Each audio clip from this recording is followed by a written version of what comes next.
Halo teman-teman semua. Salam sehat, salam fisioterapi. Kembali lagi bersama saya Aprilia Guarsi Diantika. Nah, di kesempatan kali ini kita akan membahas tentang sistem pernafasan atau sistem respirasi. Apa itu sistem pernafasan? Sistem pernafasan merupakan keseluruhan proses yang menyebabkan pertukaran oksigen dan karbon dioksida antara lingkungan luar dengan sel-sel dalam tubuh. Fungsi utama pernafasan adalah memperoleh O2 untuk digunakan sel tubuh dan untuk mengeluarkan CO2 yang diproduksi oleh sel.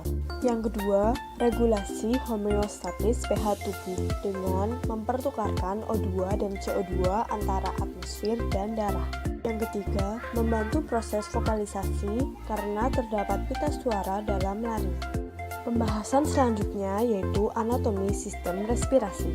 Anatomi saluran pernafasan terdapat hidung, faring, laring, trakea, bronkus, bronkiolus, alveolus, dan paru-paru.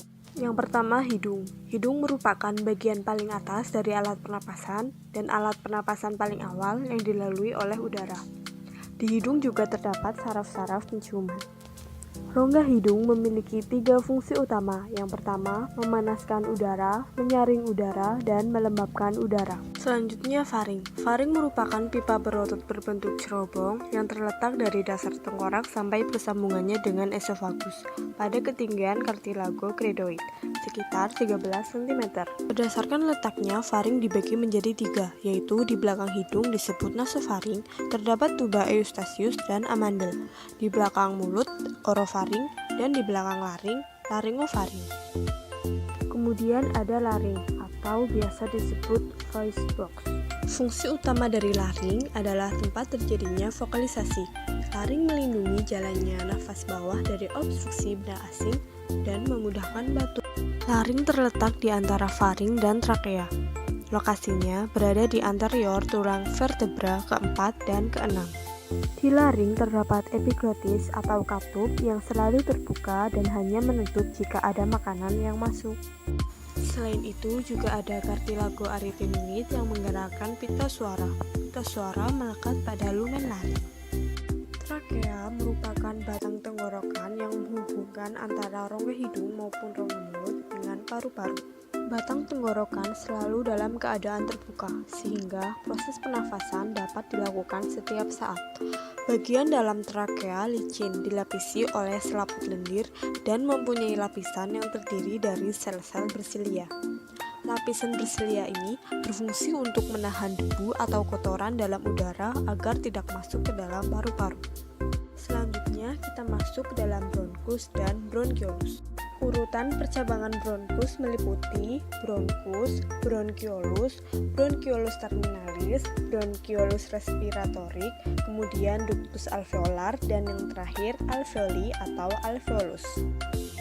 Di bagian bronkus masih disebut sebagai pernafasan ekstrapulmonar dan sampai memasuki paru-paru disebut intrapulmonar.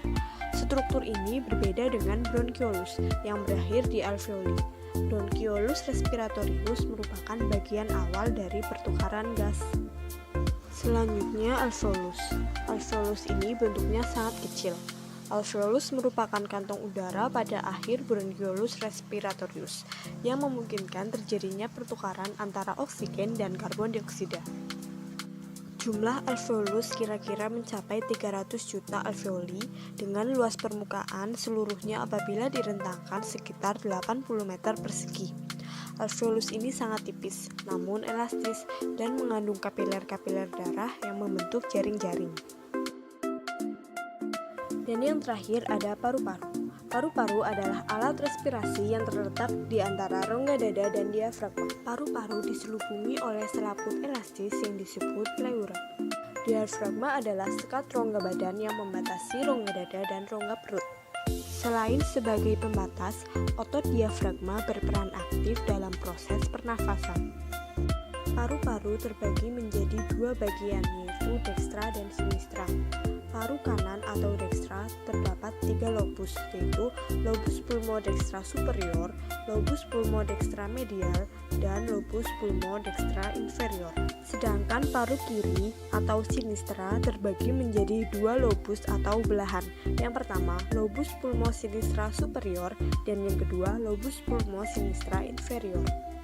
Nah, itu tadi penjelasan mengenai sistem pernafasan. Terima kasih sudah menonton video ini. Jangan lupa like, comment, subscribe, dan share ke teman-teman kalian. Goodbye.